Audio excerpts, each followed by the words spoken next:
And we're back with the Costello Coaching Podcast. I'm Tommy Costello with my man, Andrew Rohrbach. Yeah. Hi, everyone. My name's Andrew Rohrbach. Yep. Back at it. Today, I came prepared for you. Okay.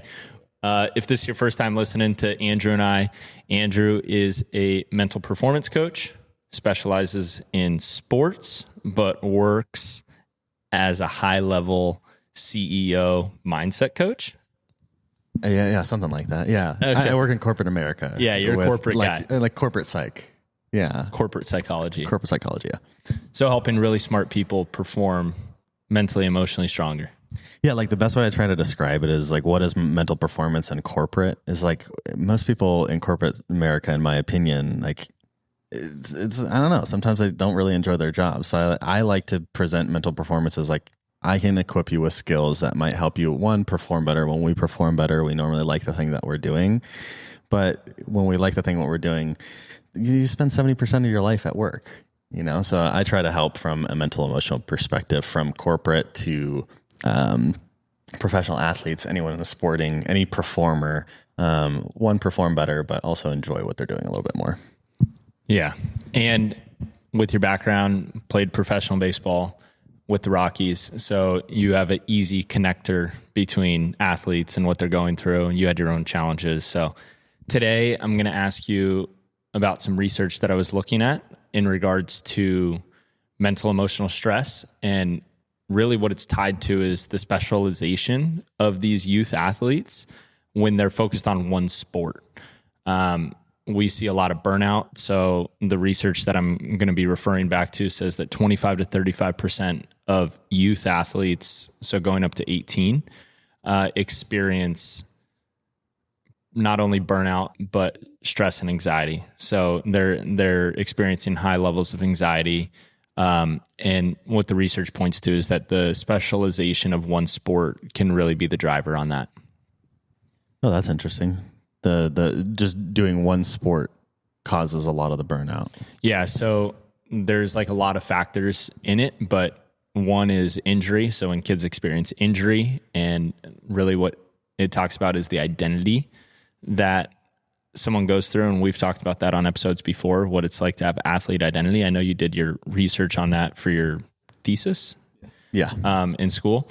So all about athlete identity. So some of that is there. But what's really interesting and what kind of sparked my interest in this is every week when I send out these podcasts via email, I tell my subscribers to send me an email back if you'd like to hear anything that would help you if Andrew and I discuss these things. And I actually got quite a few replies this past week, because I think it's the start of baseball season, about athletes that play multiple sports and how they're navigating trying to transition back into baseball. So what the email specifically asked from the one parent was, all the coaches say they support athletes playing multiple sports, but when they come back to the sport, they're either benched or put last in line, bottom of the depth chart, because they weren't there all fall. They weren't practicing with the team, but they were playing for the same school, playing football or playing basketball. And it's really interesting because then it puts the pressure on these kids to play one sport, which isn't good for their body, and then what this research is showing too, which isn't good for their mental health either. So there's a lot to unpack here in a short time, but I think we can give some good answers on, number one, how to fight against burnout.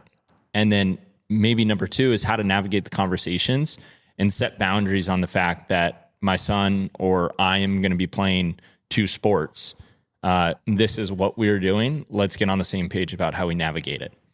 Yeah, that's good. I like that. And you talked a lot about like athlete identity too. I know we're going to hit on burnout more importantly, but athlete identity is something I really struggled with, right? It's really just defined as how much your personal identity, like your self-identity, is equated with the job and description that you are doing in your life. So whether it's a job or it's the sport that you play. So how much I identify with being a professional baseball player.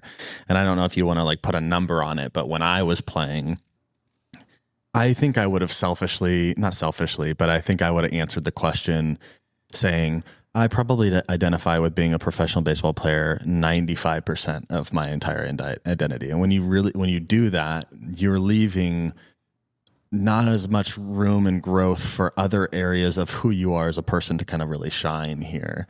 And so when you are just doing one sport, you are that one sport person. The best way, we've had a podcast before we talked about this. If you're a parent or if you're a kid, what other things are you curious about? Like for me, I was into some sort of arts, but I didn't really put any effort into doing so. And I was also interested in psychology. But when the world tells you no, don't put focus on those, put focus on sport, yet like you're really denying your opportunity to grow in other areas. And actually the research is really clear that when you have other areas of your identity, you perform a lot better. It's this idea of plan A or no plan B because I have the plan A. It's actually the opposite. You should have not necessarily other plans, but other areas of your life that you're curious about, that you're putting effort and energy into, because then you're not living and dying based off your performance, because you have other areas that like fulfill you. And that allows you an opportunity to feel less stress and more relief to perform the way you need to perform in baseball or whatever your sport is. Yeah. And I think on personal experience, like I remember, because I played both baseball and football, and I played two pretty high leverage positions, being pitching and two-way in baseball and playing quarterback in football. Like those at a very competitive high school that was competing, top 10 programs in both baseball and football. So the pressure was always there to just be the football guy or to just be the baseball guy. And I always felt better when I transitioned into both sports. Like it was refreshing for me to go out with the football guys, different personalities, different structure, different type of practice. All of it was different. And then when I'd go back to baseball, it would feel fresh too. Same sort of thing, different structure, different personalities, different guys. But in my graduating class, I think I was the only one who played both as a senior, which is crazy. And that was 10 years ago. And now it's even more so specialized.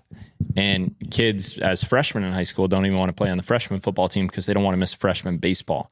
And I think that's such a sin to our youth, because the one of the best in the science of training is cross-sport specificity. And that's where you learn new movements, you learn new skills, but most importantly, you learn how to interact with different people, how to interact with different coaches, how to win a different game. You learn competitive mindsets. So I always encourage guys to play multiple sports. I always encourage that. But the reality is, especially in the area we live in, people, the coaches and the programs and the kids, and more importantly, the parents want to see their kids succeed in the one area. And it's so competitive that it's so hard to even succeed in the one area, that how could you even succeed in the two areas? And so I think the best thing that we could offer them is either perspective on what is important, or two, approach. And I think perspective is, it's all going to work out. Like just continue to encourage your kid. If they're going to be a pro and they're destined to be a pro, it's going to happen. I think that's the reality too. And give it more time than you think would be the first perspective. Give it more time than you think. And if you're going to be a pro, you're going to be a pro. So don't try to force the issue there. And then boundaries would be setting boundaries with the coaching staff or the athletic programs, and say, hey, look, I'm not going to be, for a lack of better terms, discriminated against for playing multiple sports. You're not going to put me at the bottom of the lineup. Like, you're going to give me a fair and equal chance when I come out and compete. And if my skills aren't there, then I need to work harder. If my game isn't where it needs to be, then I need to develop my game. But you can't put me on the bench because I played football in the fall or I played basketball, right? So I think that's kind of a mouthful, but basically that would eliminate burnout in a way, because it's always fresh, transitioning season to season. And really, like, when it comes down to the science of training, it's best for the body as well. So I think but the hard part is navigating how to actually do it. Yeah. I think you also hit on a couple points there. Is one, there were so many things that I did outside of baseball that made me a better baseball player, right? Like Tommy, you know this better than anybody. I'm like one of the best dancers in America. Yeah. Elite level dancer. I'm at like my hips. Usher, Chris Brown level. Yeah. Like if you see anyone who can dance, you just assume that I can do it the same, if not better. You should see this guy at weddings. I'm a great wedding dancer. That's probably it, right? But I did take a couple dancing classes, and it taught me rhythm. And it's funny because when I played at Long Beach State, the pitching coach used to come up to me and would talk about like rhythm and flow within pitching. And he would always use the example, it's like you're dancing. Like you got the upper body going. I could picture him doing this. This is hilarious. But he's got the upper body going, and then like he would bring in his lower half and like how they work together. And I was just sitting there thinking, okay, yeah, sure, you could teach this to anyone who just plays baseball. But it was nice to have another aspect of, yeah, that's how I was taught in the couple dancing classes I took. And also, like, I took a lot of breathing classes and yoga classes with my ex-girlfriend. It's like, okay, great, that works in baseball too. So when you say yes to other things outside of baseball, you're also filling the cup of baseball. And a lot of people don't think that. They think I just have to fill the cup in baseball and I have to use all the skills there. It's like when you pull from other areas, it actually fills the cup that you're unintentionally filling up. And that also goes to the burnout aspect. You talk about boundaries. Burnout, in my opinion, stems from one, you don't have control over your schedule. So someone's telling you to do something over and over again. It's like, great. And where's the nuance of like having a little bit more fun here? And two is like finding different areas to find creativity when you're so task oriented. So when you're told to, my schedule is school from here to here, then baseball practice here to here, and then training here to here. And then I do that Monday through Friday.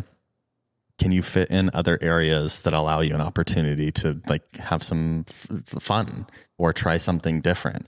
And that's a lot what leads to burnout is boundaries and little of control over your schedule or of your life. And so if you can give that back to the player, it helps a lot.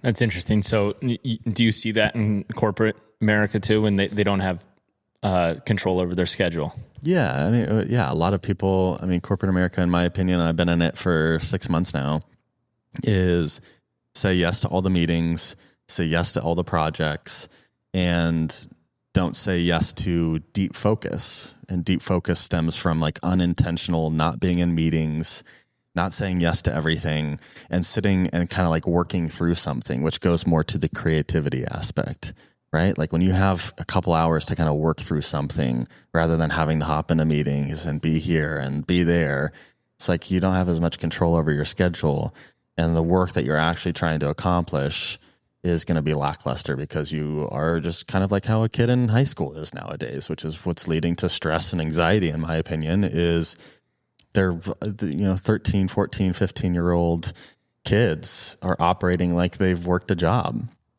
right? It's like there's not a lot of option for fun outside of it or free play or, hey, I don't know, whatever it is for them, right? Something outside of the structure. Because we always think about like, I need more structure, more routines. But most often the time is like, it's fine to have the structure and routines, but are you putting in the routine free play and moments away from your phone and moments away from structure? That actually aids into recovery, which is a huge part of burnout. You don't have any recovery because you're saying yes to everything all the time. Recovery is a huge portion of not just staying consistent with the work, but like just allowing you an opportunity to be a human. That's awesome. Yeah. I think ironically, like if you transition from sport to sport, it gives you a chance to recover. Yes. It gives you a chance to recover from the dynamics that are present at the baseball field. And it gives you a chance to recover from the dynamics that are on the other field or the court that you're playing on. And as you're talking about those things, I'm just thinking about, kids getting time back to themselves.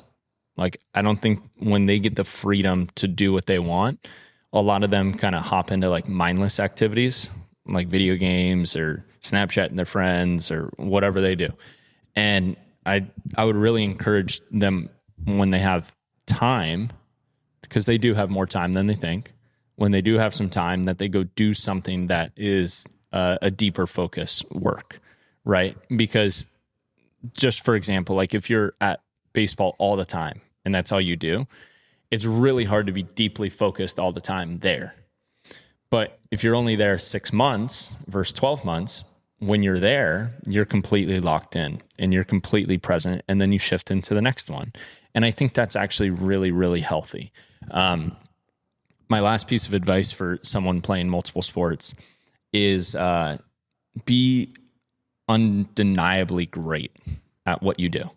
Like, just be undeniably great. Like, a lot of guys will kind of want to make the excuse that, oh, they're not playing me because of this and that. And it's like, I'm not saying everyone can be, because he was probably the greatest athlete to live, but Bo Jackson, Deion Sanders, like these guys were so great that nobody could deny them. If they wanted to roll out week 3, they could roll out week 3 and do it. And you can only do that through hard work, effort, and obviously you got to have some skill.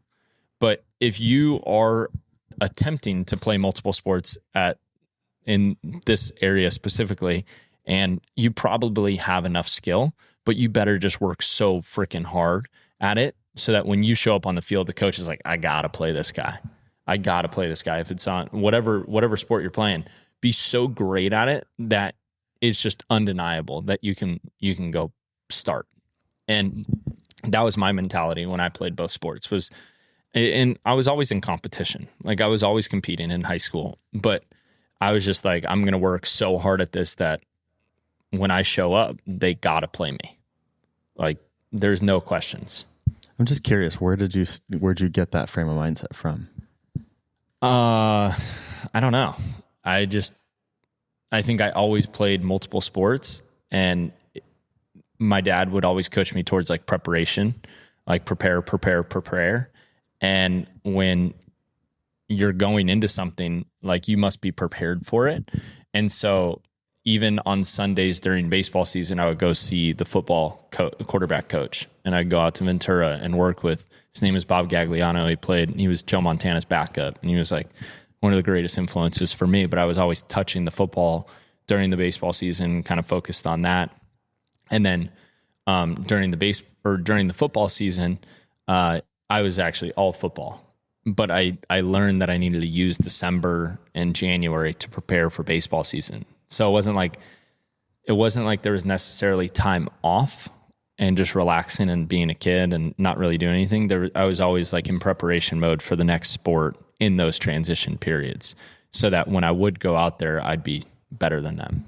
Because I kind of hear what you're saying is when you were doing other things out of the original sport, you're actually training your ability to focus in different environments.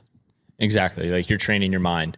So when you learn a playbook or something and you learn how to go connect with a receiver, like, you are becoming so much more athletic, and your mind is being developed that when you step up onto the mound, you know, your strategic brain and the way that you go out and compete has been developed and sharpened and hardened.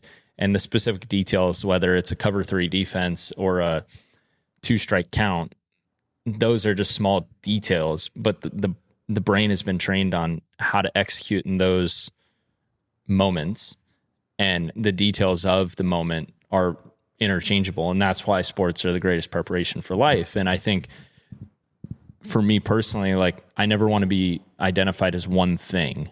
Like, going back to identity, I never want to be identified as one thing. Oh, Tommy is the trainer, or Tommy is the pitching guy, or Tommy is this. I never even know how to explain to people what I do, like, for a living, because I'm like, I do so many different things, and I like that. I think in our culture, in America specifically, like, we're tied to, you do this, that's what you do. You're the insurance guy, or you're the finance guy, or you're the real estate guy.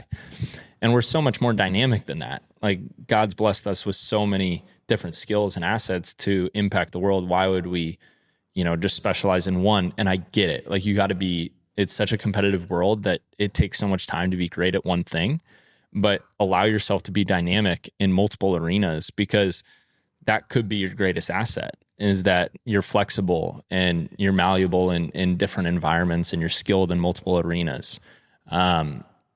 And if you just tie your identity down to one thing, if that one thing doesn't work out, what are you going to do? And we see that, and we've talked about that before with baseball players, is like career ends at 25. What a blessed career, right? Like you got to play all the way to 25, or career ends at 18, career ends at 21. There's a shell shock experience that we all go through when your identity is, I am this. There's a 18-month, 2 years, sometimes people never break out of it. We've all talked to the 50-year-old that still talks about his baseball career all the time. It's like, man, that guy never left that identity. What a sad life, to me. Like there's so much more to this life than just being one thing, Yeah, I know. As you're talking, it's reminding me of how much I identified with the baseball player out of fear of losing that identity. Which is ironic because like everyone knows the thing that is going to end, right? Like the baseball career is going to end, right? No one has played till they were 100 years old, right? That's always going to end. But I think the conversations around that is encouraging young athletes, especially, going back to the research that I looked at with how many are experiencing anxiety, depression, 35%. Is what the research says. 35% of young athletes experiencing anxiety and depression. Well, encourage them that they are more than just their sport. They are more than that. You can go play multiple sports, could be one avenue. You can go, sing, dance, whatever it is, whatever you cook, whatever you like whatever intrigues you, and you go engage in those things as well. But when you do those things with a commitment and an effort. Don't just do those things mindlessly. And don't cop out to the things like, video games or Snapchat in your free time, because you're so much more than that as well. Go engage in things that are going to challenge you, that intrigue you. That would be my advice to those people. And if it's multiple sports, it's multiple sports. If it's, something outside of sport, it's something outside of it. But go engage in what intrigues you.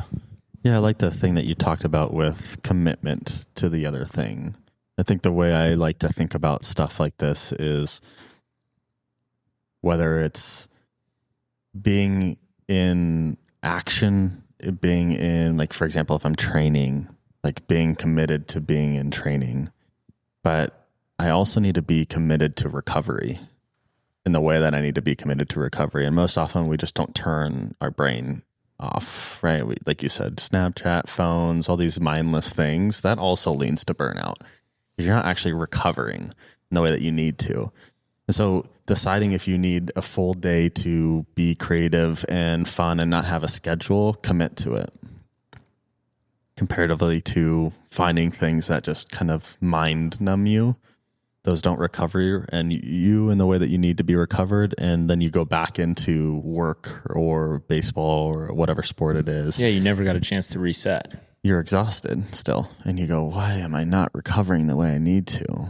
Well, one, you're not committing to recovery.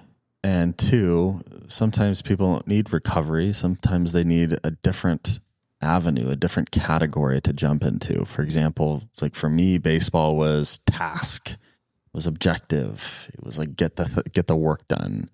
But I also would jump out of that and go do other things that were a little bit more creative. It was dancing or, making videos or something along those lines. It was more creative and I was trying to commit to that so that when I went back to baseball, I wasn't tired. I just flexed a different muscle. Would you ever tell people that you like those things when you were playing baseball? Because I feel like people who have their identity, like you said, 95% was baseball player, you'd probably never in conversation express those other things that you liked. My situation was a little bit different because the things that I was doing outside of baseball were still like popular, right? Like my past is also, I was one of those Abercrombie and Fitch models that would travel the world. Shirtless greeting is what it was called. And then I got into modeling. So it was somewhat cool to say, oh, like, yeah, I'm a pro baseball player and I also do modeling stuff. So it was easier for me to be jumping into that because very talented human being. It's not talented. That's just what it is. I don't know what it is, but it was easy. I was validated for those things. But there were other areas of my life that I would make videos and I would join dance classes and I also joined acting classes. And those actually help me in a lot of areas in baseball. Now, to your question, would I talk about them? I think the more time I spent around them and I found the value in doing them, I was more comfortable to do so. But that's like part of the problem is people just don't even take that first step into those other things. So they can't find the value in them. But if you're curious about something, it's not necessarily about a parent going, hey, you should try other things and your identity is not baseball. It's great. It's like, great. My dad used to say that and my mom used to say that to me all the time. But that doesn't help me. It just proves that I'm already like feeling, that I am only a baseball player. So the question I would pose to the individual that's struggling with it is, what else are you curious about? And how can you take that first step? Because people saying that to you doesn't really do anything. You have to be the person that goes like, no, I'm actually curious about finance. I'm curious about how businesses are operated. I'm curious about how like all these people who are famous making these videos, like how they like run and operate this different software. And that's a lot of the stuff that kids are into nowadays. So how can you get curious about that? And what does that bring you for baseball, or just make you a more complete person? That, to your point, everyone has multiple things they're going to do in their lives. You're not just one specific thing. So just like having the trust that you can kind of jump into that and take one small step into it sometimes helps people. Yeah. And more importantly, like parents, like allowing that and encouraging that. I think like a lot of coaches and parents will like discourage that. Because no, stay focused. Like you got enough to do, figure out this. All right. You got to get your grades. You got to do this. You got to do that. It's like, all right, I get it. Like most people who are, going after these big goals, like understand that, but the benefit that someone could see if they did engage in things that they're curious about, and then they re-entered those arenas that maybe might be higher on their priority list, how much more energy that they could have, going into it. And then the last thing is how tired people get. Like I noticed that when people have a lot of energy all the time, they're pretty excited about what they're doing and they're not burnt out.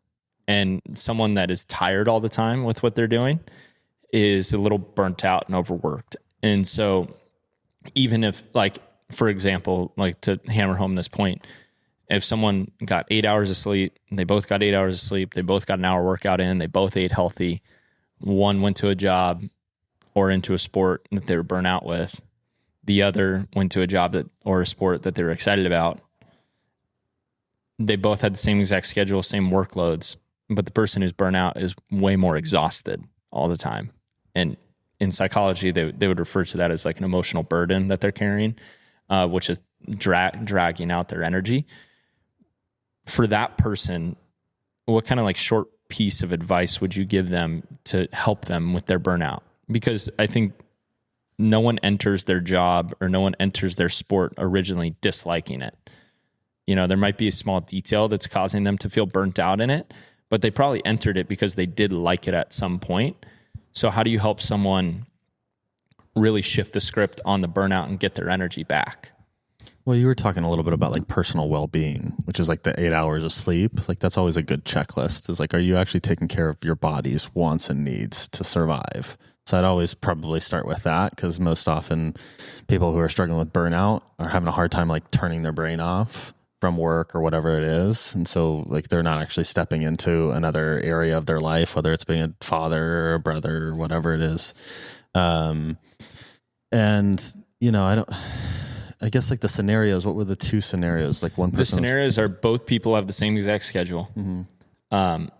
Both are doing the same exact workload. One loves what they're doing. One is burnt out with what they're doing. The one who loves what they're doing seems to always have energy for it. The one who's burnt out seems to never have energy for anything. Well, do they love it? No, they both did love it because they both entered into it loving it, but one is experiencing burnout, one is not. Yeah, I mean, I don't know. That's a tough question, Tommy, because it's so subjective, right? Like I would just kind of like try to explore the different avenues. So like personal well-being, how they're showing up at work. What is it about the job that you're struggling with? Or what is it about the choices that you're making that are causing you to feel this way? Well, I'm like, I don't have like a good relationship with my manager, or I'm not entirely sure like where I fit in on this team. I don't know where, like where I'm having a hard time shutting off work when I leave. There's a lot of different areas. And so from that point, be able to help them through those things. Cause obviously like perception is your reality, and helping them shape their perception of what they're currently going through, and small little action steps to kind of help them move themselves in the right direction. Sweet. I think that's a good spot to wrap it up.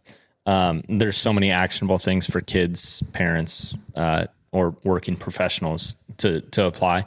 These topics are much more applicable than just sport, obviously, but the same problems that show up in work environments show up in sport environments. It's the same thing. Humans going through challenges, mentally, emotionally, trying to perform.